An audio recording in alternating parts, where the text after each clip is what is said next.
how was your belief system about your worth and your voice shaped by growing up? Do you feel that it was impacted your ability to have a strong sense of self? Definitely did, because I felt like I couldn't speak my mind and thus I couldn't be myself. And so that was really traumatic for me because I have a big mouth. So I felt like I wasn't being my authentic self. I kind of felt I've always been very intuitive and felt things more than think them. I also think them, I'm very intellectual, but I always felt things and they were always right on. And yeah, I felt like I couldn't be myself. And I saw the United States as a place where I could finally be myself Right. and speak my mind, because even though the democracy and I mean the dictatorship ended in 1983 and I came here later, but even though we had democracy afterwards, I did not trust the system anymore. And Sure. we absolutely, yeah, you know what I mean? And then we The damage started, is done. the damage is done. And You can't just also, turn around and uncondition yourself from being conditioned. it's very traumatic. And then also, the thing was that we started learning about the disappeared ones, which were people that were taken without due process from their homes or the streets to a concentration camp. During the dictatorship, we did not know about these concentration camps because, again, we didn't have social media. We didn't know Right. anything.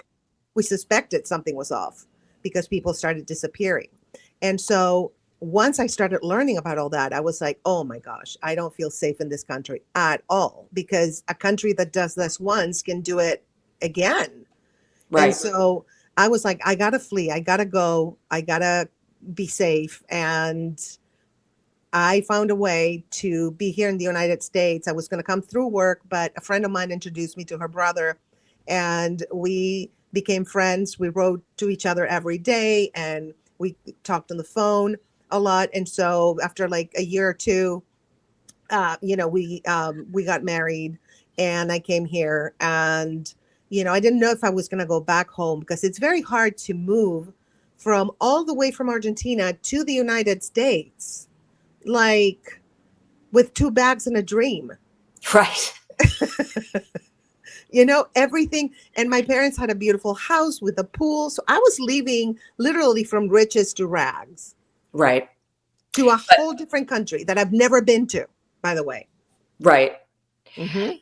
So let me just back up for a second, because we're gonna get into humor in a minute, and we're gonna get into narcissism. But, and I hate to say it, but a lot of what these authoritarian regimes are doing, I mean, it's collective narcissism. It's Yes. creating Yes. the delusions that people are forced to believe and live by. So when did you first recognize the parallels between political control and narcissistic control? Did you That's a know that when you were growing up, or did that come much later? No, much later, because I am a victim of narcissistic abuse. My mother was borderline personality and undiagnosed. My therapists have diagnosed her.